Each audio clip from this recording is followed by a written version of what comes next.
Thank you very much for joining us. For those of you who don't know who I am, my name is Paul and I'm all about the customer journey here at Shazamme.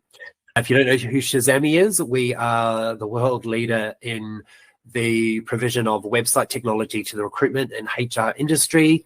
We are really, really passionate about it. We have been founded by two industry veterans who look so youthful. And in fact, one of them is with us today, Rick Murray. So thank you, Rick, for joining us. But that's all we do. We live and breathe the recruitment and HR staffing industry, and we are passionate about making you guys successful. Today's session is going to be recorded, just from some housekeeping. I did mention, though, if you want to leave your camera on, when I do the edit, I typically crop out just the presentation, so your superhero, whatever persona, is still intact. But really very, very privileged today to have a very distinguished guest who I'm going to introduce very quickly and then let her introduce herself. But really, really fortunate, because this is really all about content, and content that is persuasive, content that converts. And I think we're going to learn a lot in this session. If you've got any questions afterwards, of course, don't hesitate to reach out to myself, and my details are included on this presentation. I will email you this afternoon with a link to the recording as well, so don't panic. If you can't remember my email address, you'll have it soon enough. So introduction. So me, I'm all about customer journey. As I say, I'm new to the team, but effectively, once you've been sold to, once you've been implemented, you come into my department and I look after the support team and things like that. And then Maisie, I'm going to let you introduce yourself. However, just very quickly, Maisie sent through this blurb on what we were going to discover today, and I loved it so much that I've made lots of things nice and bold.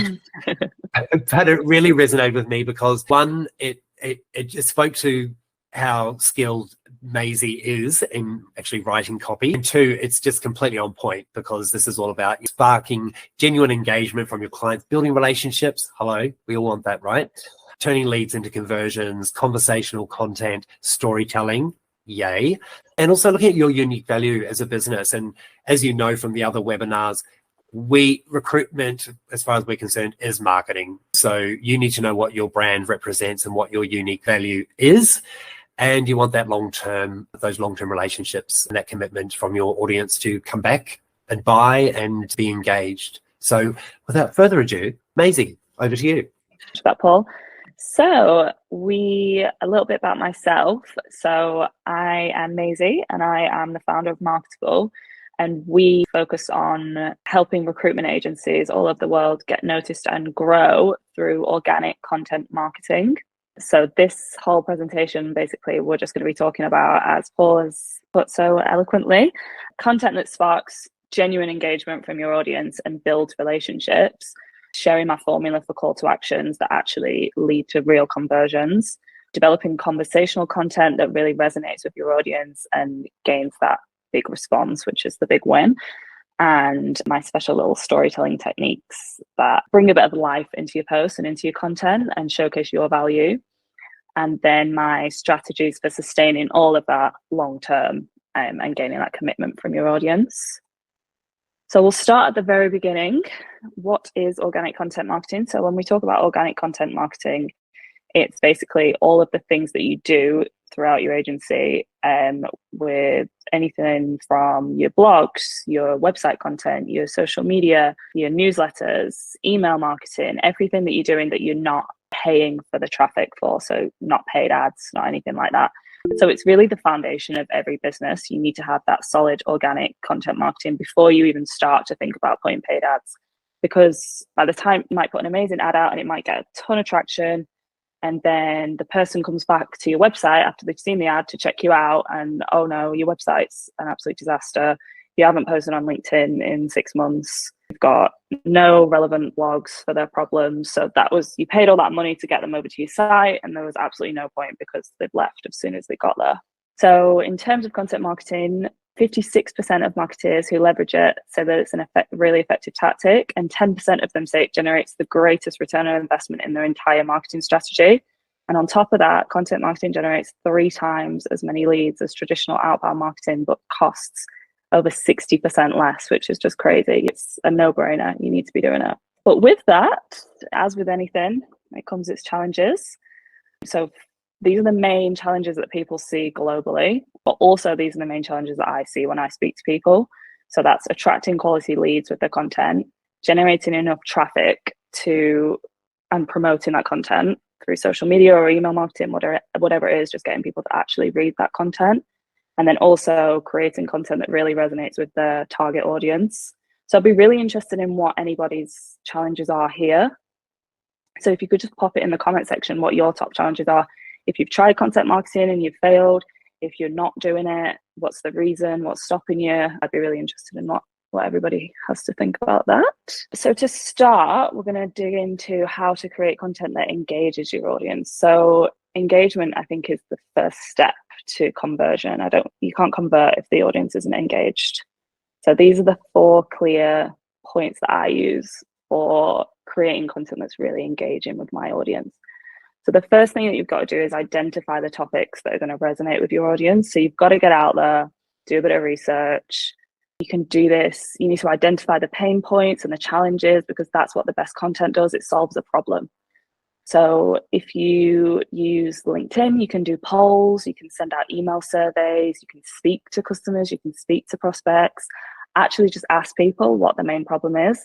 And then that leads on to step 2, which is understanding your audience needs. So you've done the research, you've found what the problem is. So from that, you then need to actually use the content, use the problem to create the content. So for your candidates, that's probably going to be a bit more emotional. So it might be that they've been looking for a job for months and months, and you need to be more sensitive, and your content needs to be tailored to that. So it needs to not be really harsh and authoritative necessarily. And then for your client, it's probably more around struggling to find that right fit and a bit more frustration. And you want to come in and be like the superhero that's going to save the day. So your content for either side is going to be really different. And that's why it's important in recruitment to have unique strategies, because you're playing different games on either side. So then the next step is, with that, you've got your problems and you've got the content that you need to create. Now you need to use really engaging content formats. So you might write a blog and it does really well, but that doesn't necessarily mean that you only ever need to do a blog now. It's really important to use different formats and see what works best with your audience. But then don't just stick to that. Try different things, make sure that that's a prominent part of your strategy, but then you can still weave in different things. Nobody wants to see a poll every single day, and that's just you're just the poll guy. Just always does a poll on LinkedIn. So your content formats can be blogs, it can be short form and long form LinkedIn posts, it can be polls, you can try video content, and it doesn't need to be like a really expensive setup. It can be as simple as getting your laptop or getting your phone, setting it up and sitting there and speaking a post that you was going to write instead. And it just mixes up the media, and then somebody scrolling, it's like, oh, I've not seen a video from Maisie before. And what she got to say today. So it's just as simple as that.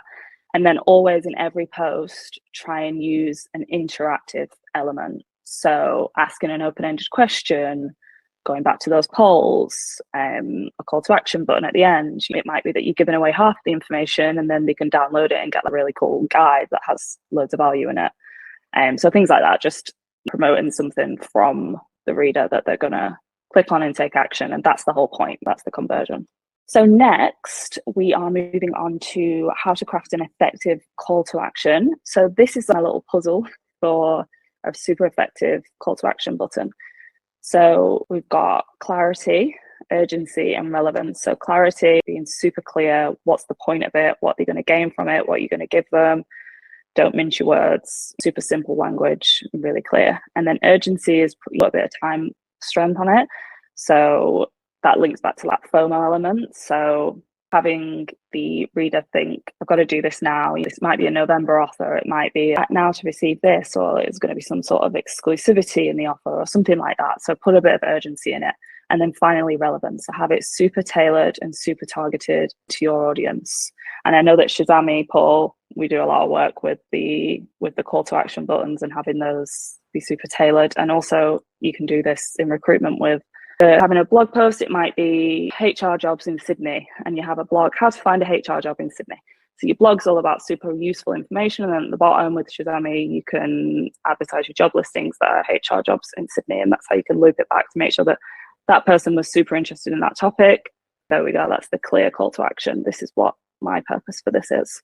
You can even have gated content as well. So as you mentioned, Maisie, you can tease them with a bit of content and then say, go to this landing page. They just enter their contact information and they can get the full version or whatever it might be. And that way you're collecting those leads as well. So yeah, don't give everything away for free. Exactly. There's also a bit of psychology behind call to actions. So it's about it's the same sort of method, but having the super simple decision. So it's really obvious. It's a no-brainer for them. I need to do this. This is really clear.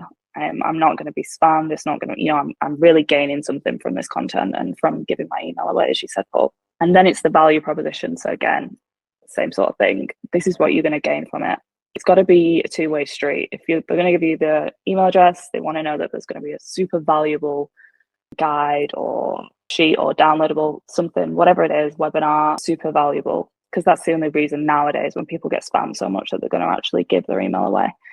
And then that FOMO element, so the urgency, an exclusive offer, something that makes people think you've got to do this now. So then we've got conversational content. So we've all sort of taken this shift away from the super corporate language now, and everybody speaks a bit more conversational, but there's a science behind it and there's a reason why we do that. So the conversational content is sort of twofold. So one end of it is the language, like I just spoke about, humanizing your tone, people buy from people and all that. And then the other side of it, which is a lot of what we spoke about today, is creating conversation from your content. So sparking conversation in your comment section, making somebody reply from an email that you sent them. So there's the two sides of conversational content. And the first one that we speak about with the language, that's just all about moving away from that traditional corporate speak. So not using jargon or super complicated language. But even with that, it's not even about just jargon. It's just about simplifying your sentences. So you don't need to sound like the smartest person in the room. You just need to be clear, and people just need to know what they're getting with you.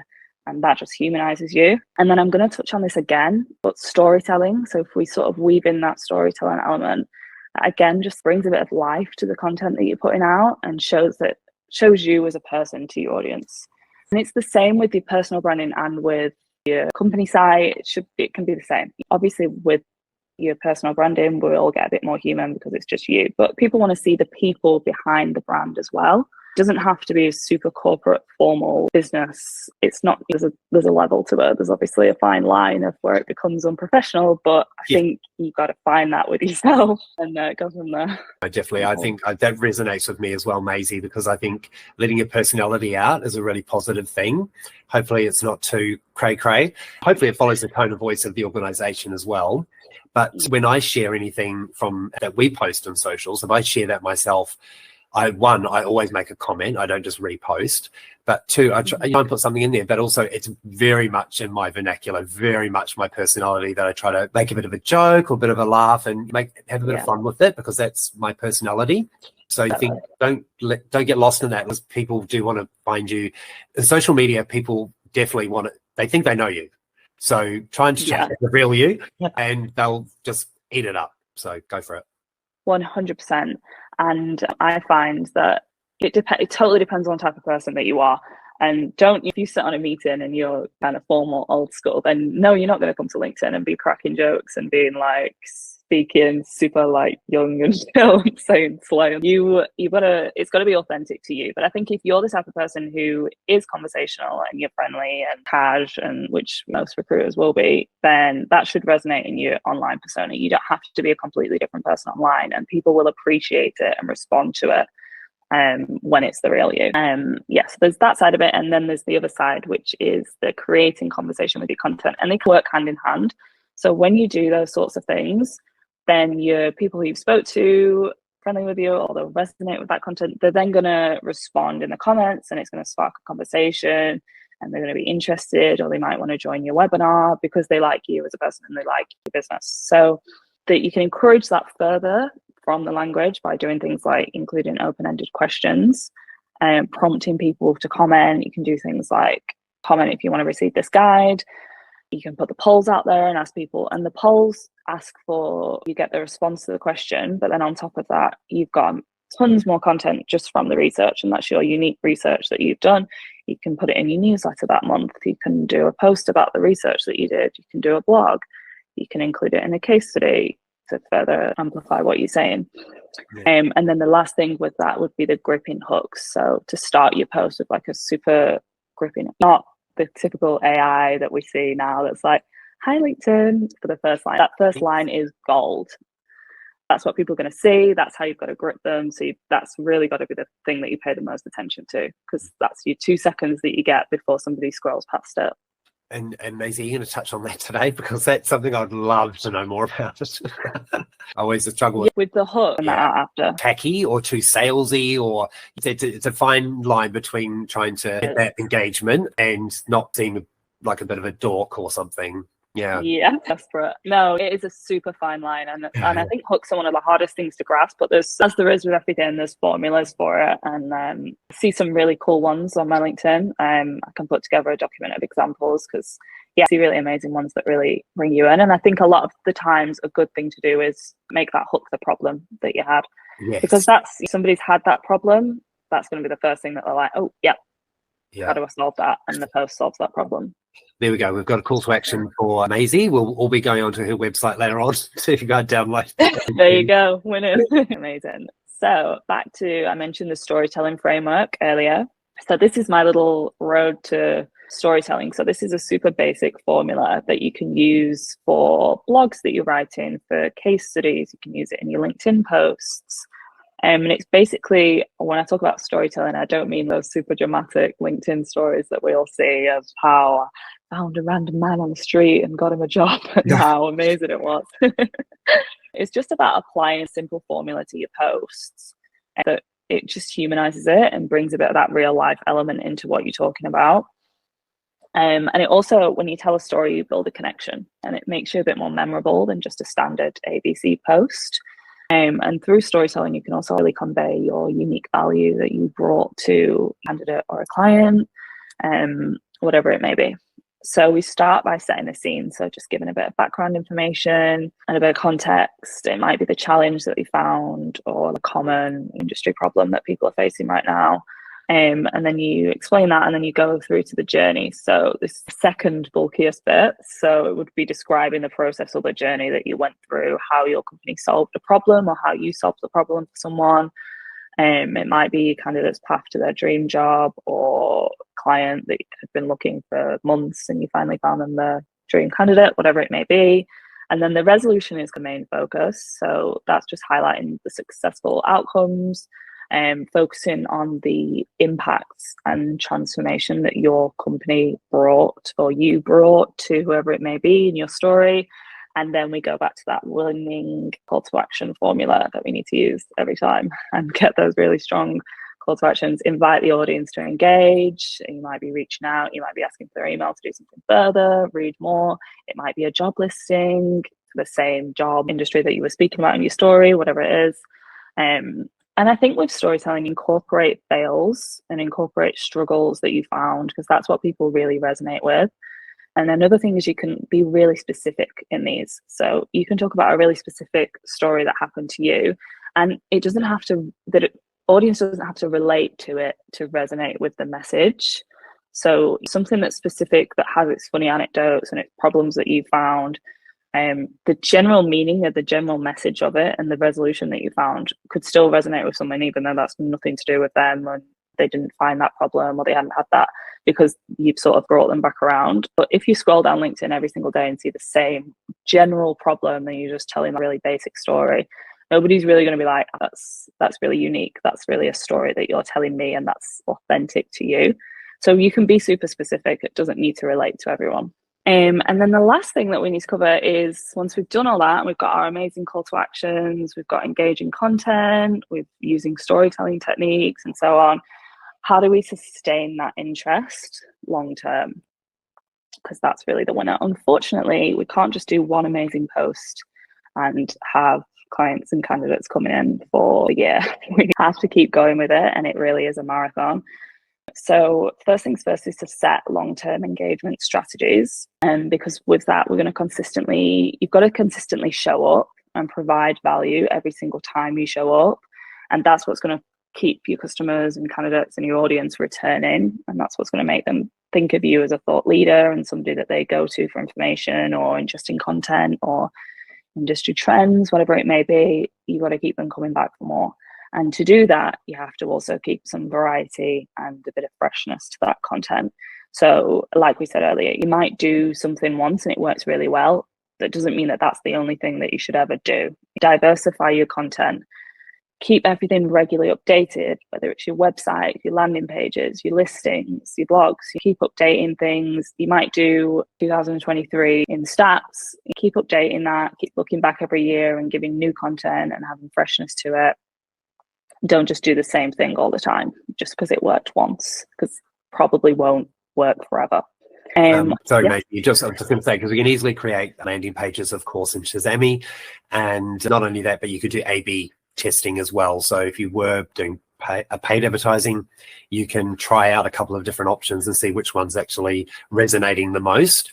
And that hopefully will give you some learnings as well to take forward in the future. But 100% agree about turning up and being consistent, because that's what's going to grow your audience, right? So the minute you start sort of wavering from that, you still get your fans or whatever, your groupies, but you'll build on that base. Yes, definitely, 100%. And that kind of goes on to, you can sort of run in a series or a regular feature. So once you found something that worked once, might really like it, you can build a series out of that. So that adds in that time sensitivity, because this could be a 6-week series or a 1-month series that you're doing, or just a 2024 series that you might start to run. And that's just going to be, maybe it's 6, maybe it's 12 super valuable blog posts or webinars or something around a topic that you've found from your research that we did that is super valuable for your audience, and it's a pain point that everybody's finding.